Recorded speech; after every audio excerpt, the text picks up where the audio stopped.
ওম শান্তি। আজি মই আপোনালোকৰ লগত নতুন বছৰত কেনেদৰে আমি আমাৰ অশান্ত মনলৈ শান্তি আনিব পাৰোঁ সেই বিষয়ে আপোনালোকৰ লগত কথা পাতিবলৈ লৈছোঁ আৰু আপোনালোকক আমাৰ চেনেললৈ স্বাগত জনাইছোঁ। চাওঁতে চাওঁতে পুৰণি বছৰে বাগৰ সলালে। 2025 চন শেষ হৈ 26লৈ গতি কৰিলে। কিন্তু আমাৰ অতীতৰ দুখ কষ্ট আৰু পাষ্টৰ জীৱনৰ প্ৰভাৱে আমাৰ বৰ্তমানৰ জীৱনটোত দুখ অশান্তি সকলোবোৰ দিছে। আৰু আমাৰ যিবিলাক সংস্কাৰ, সেই সংস্কাৰবিলাক এতিয়া কি হৈছে, নতুনকৈ যেন সাৰ পাই উঠিছে আৰু সেইবিলাকে আমাক পৰিচান্ত কৰিছে। আমি দুখী হৈছোঁ, অশান্তিত ভুগিছোঁ। পাষ্টৰ যিবোৰ কৰ্মফল সেইবিলাকে ভয়াৱহ ৰূপ লৈ আমাক দুখী ৰোগী কৰি তুলিছে। আমাৰ মনৰ শান্তি কাঢ়ি নিছে। এই সময়ত আমাৰ কি হৈছে, আমাৰ মনত শান্তি লাগে, শান্তি বিচাৰি আমি ঘূৰি ফুৰিছোঁ, কিন্তু আমি শান্তি ক'তো পোৱা নাই। শান্তি আছে আমাৰ মনৰ ভিতৰত। এই শান্তি আমি নিজে জাগৃত কৰিব লাগিব। আমি কেনেদৰে জাগৃত কৰিম? আপোনালোক সকলোৱে জানে, মই যি ওম শান্তি শব্দটো উচ্চাৰণ কৰিছোঁ, ওম শান্তি, মই যেতিয়া ওম শান্তি বুলি ক'লোঁ তেতিয়া মোৰ মনৰ পৰা মনলৈ শান্তিৰ ভাৱনা আহিব। মই ব্যৰ্থ সংকল্প লোৱাৰ পৰা আঁতৰি আহিছোঁ, কাৰণ মোৰ মনটো শান্তিত ভৰি আছে। মই পজিটিভ এনাৰ্জিৰে মোৰ মন ভৰাই থৈছোঁ। সেইকাৰণে মই ওম শান্তি, মই আত্মা শান্তিৰ স্বৰূপ বুলি ক'বলৈ আপোনালোকৰ ওচৰত সাহস কৰিছোঁ।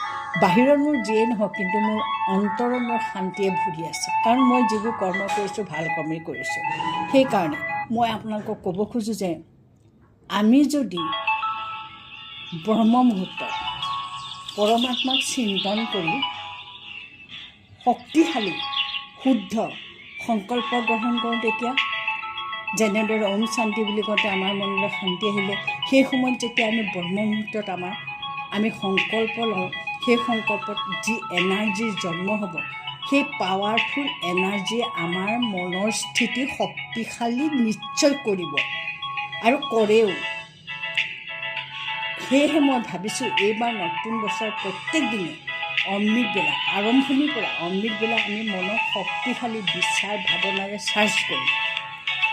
যেনেদৰে আমি আমাৰ ফোনক চাৰ্জ কৰোঁ প্ৰত্যেক দিনে, সেইদৰে আমি আমাৰ মনৰ বিচাৰ ভাৱনা চাৰ্জ কৰিম। কাৰণ সেই সময়ত আমাৰ ছাবকনচিয়াছ মন জাগৃত হৈ থাকে।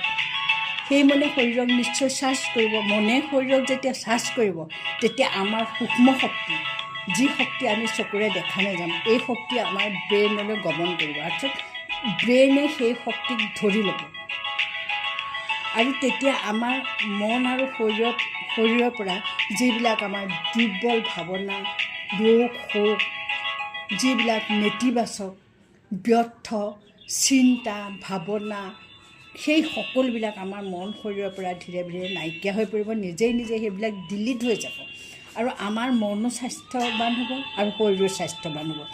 সেয়েহে মই আপোনালোকক ক'ব খোজোঁ যে ফুলৰ যেনেকৈ সুন্দৰতা আৰু সুগন্ধ আছে, ফুলৰ সৌন্দৰ্য আৰু সুগন্ধই সকলোকে মুগ্ধ কৰে, তেনেদৰে আমি আমাৰ জীৱনত উচ্চ শক্তিশালী সংকল্পৰ স্থিতি যদি গ্ৰহণ কৰোঁ, যে সংকল্পৰ সুন্দৰতা আৰু সংকল্পৰ সুগন্ধ কেনেদৰে হ'ব, আমাৰ ভাৱনাবিলাকেই হ'ল আমাৰ সুগন্ধ।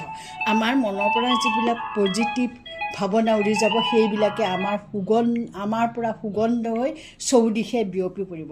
আমাৰ গুণবিলাক সেইবিলাক আনে গ্ৰহণ কৰিব। যেনেকৈ ফুলৰ গুণ হ'ল কি কয়, গোন্ধ দিয়া, সুগন্ধিত কৰা। সেইদৰে আমাৰ মনৰ গুণবিলাক সকলোৱে গ্ৰহণ কৰিব। আমাৰ স্থিতি শক্তিশালী হ'ব আৰু সেই ভাৱনা আৰু শুভ চিন্তনৰ জৰিয়তে আমি কি কৰিব পাৰোঁ, আমাৰ জীৱনটোৰ লগতে অনেকৰ জীৱনো আমি সলনি কৰিব পাৰোঁ। সেয়েহে মই আপোনালোকক ক'ব খোজোঁ, যেনেদৰে মই আপোনালোকক ক'ব খোজোঁ, এইবাৰ নতুন বছৰত মনক আমি শক্তিশালী বিচাৰ ভাৱনাৰ দ্বাৰা চাৰ্জ কৰিম। যেনেকৈ আমি ফোন চাৰ্জ কৰোঁ, সেইদৰে আমি উচ্চ শক্তি সম্পন্ন কাৰেণ্টৰ লগত আমাৰ মন জুৰিম। সেই কাৰেণ্ট হৈছে পৰমাত্মাৰ শক্তি।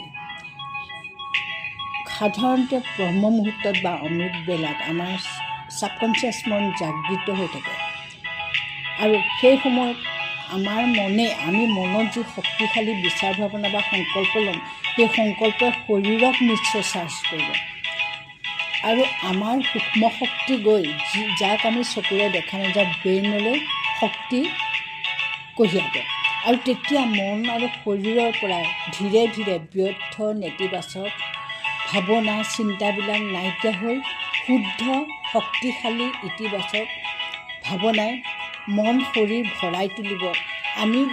আমি লাহে লাহে স্বাস্থ্যৱান হৈ পৰিম শাৰীৰিক মানসিকভাৱে। সেয়েহে আমি আপোনালোকক ক'ব খোজোঁ, যিহেতুকে আমাৰ মনৰ অৱস্থা আমাৰ স্থিতি আমি পাইছোঁ ব্ৰহ্মাই শক্তিশালী সংকল্পৰ জৰিয়তে সৃষ্টি ৰচনা কৰিছিল, গতিকে আমি কিয় সংকল্পৰ জৰিয়তে নিজৰ ভাগ্য বনাব নোৱাৰোঁ নেকি? নিশ্চয় পাৰিম। মই আপোনালোকক নতুন বছৰৰ নতুন দিনৰ এক শক্তিশালী শুভ সংকল্পৰে মন ভৰাই তুলিবলৈ অনুৰোধ কৰিছোঁ। সেই শুভ সংকল্প হৈছে, মোৰ ক্ষেত্ৰত আগতে যি ঘটিছিল ভালৰ কাৰণে ঘটিছিল আৰু ভৱিষ্যতে যি হ'ব সিও ভালৰ কাৰণে হ'ব। বৰ্তমান যি হৈছে সিও ভালৰ কাৰণে হৈছে।